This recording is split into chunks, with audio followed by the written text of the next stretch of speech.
Hey, this is Derrick. I'm Victor Dover. I'm a town planner and urban designer. We got to talk about parking.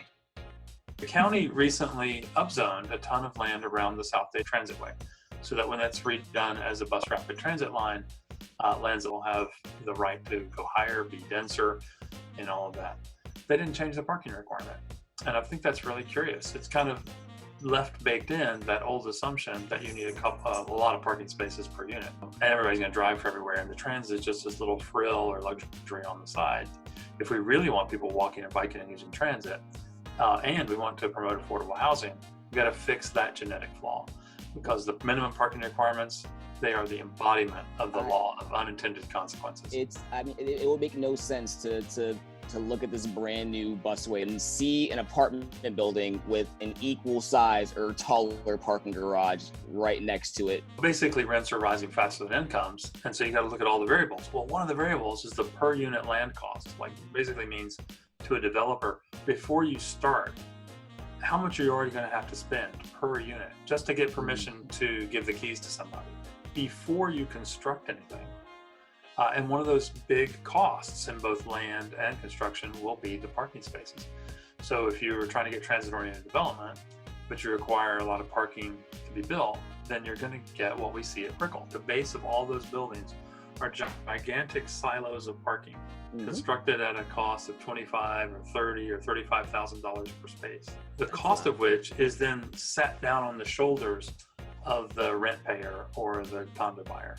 It's POD, it's parking oriented development. I'm more than sure that they would have liked to build more luxury retail or luxury apartments. They have to build a parking garage right there. Or, and they could have used the space and the cash to create some more modestly priced units so that they could have a mixed income community. The housing market is kind of like a pyramid, and your only customer is the one at the top, and that means that they are just part of a very small group.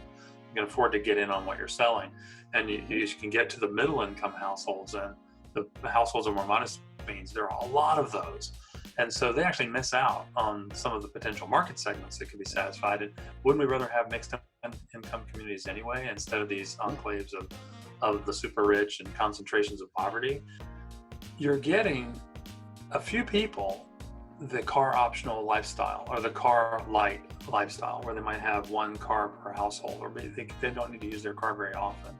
But again, when all you build is luxury housing for the super rich, then they're going to tell you they want a lot more parking spaces than, not because they're using their cars very much in the car optional neighborhood, but because they have one that they keep like a pet. So we need to think about that. All the rest of the households, the vast majority of the households, that would probably love to save $11,000 a year on their transportation costs, and use that money toward affording the house they want or the apartment that they want, given the rising cost of those. But they can't, because they feel compelled to drive everywhere for everything. Or if you don't, you feel like you're doing it wrong.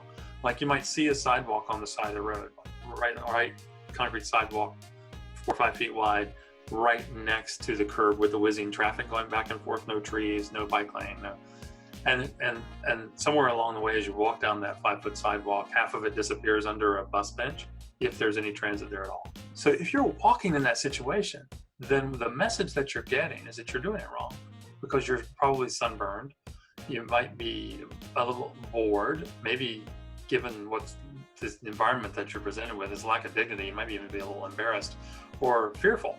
So I feel like that is happening because we thought we could do transportation in one room and land use and urban design in another one and do them separately. And we can't. We really have to be doing them in the same room at the same time. And that means designing the architecture so that it makes street-oriented buildings, designing the streets themselves so that they become places where people feel dignified walking and biking.